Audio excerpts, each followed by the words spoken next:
my time in the country's capital comes to an end. I'm heading 300 kilometres by car to the ancient ruins of Butrint, a UNESCO World Heritage Site dating back thousands of years. Here, at the foot of this country, lies one of the greatest preserved ancient cities in the Mediterranean. Look at this place. I've visited Pompeii a couple of times, been to Athens, yet I've never ever seen a picture of this place.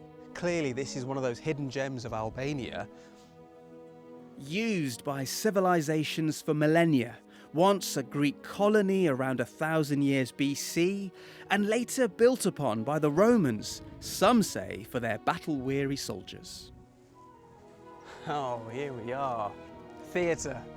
How many civilizations, whether it's the Ottomans, whether it was the ancient Romans, have used this sort of space? And it's been built in a way where I feel my voice projecting. Ah! And you can hear it back as well.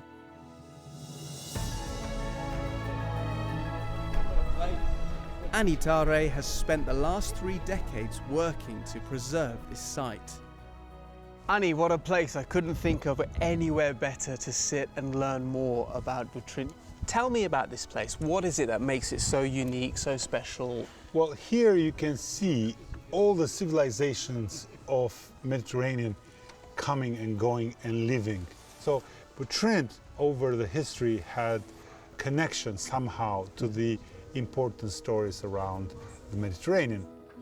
In 1992, it was the first place in Albania declared a UNESCO World Heritage Site, preserving just some of the rich cultural history that lies beyond the shadow cast by the events of the last century.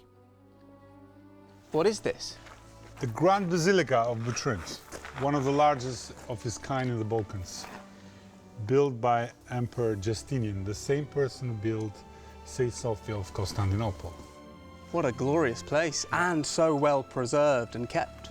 It is very well preserved because in the 14th, 15th century has been restored due to an earthquake.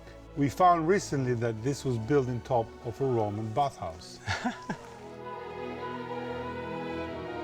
The archaeological heritage at Butrint is one part of a huge national park, rich in biodiversity, with the ancient city as its focal point.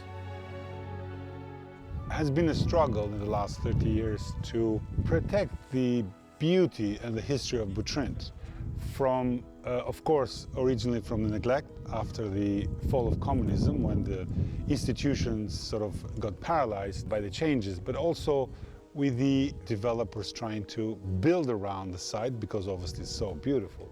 So it's been a life work, not just for myself, of course, but for many people involved here.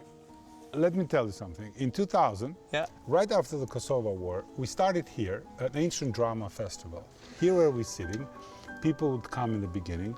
They were noisy, they would eat seeds, they didn't understand what was going on, and they used to steal the cushions.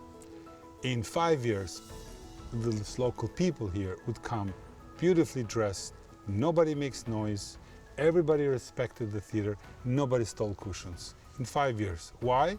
Because culture made them aware and gave them a sense of pride. And that's what I think is so important for Butrint, to be the sense of pride of the nation. I love that. Not for tourism. The Travel Show, your essential guide wherever you're heading. Every weekend on BBC News.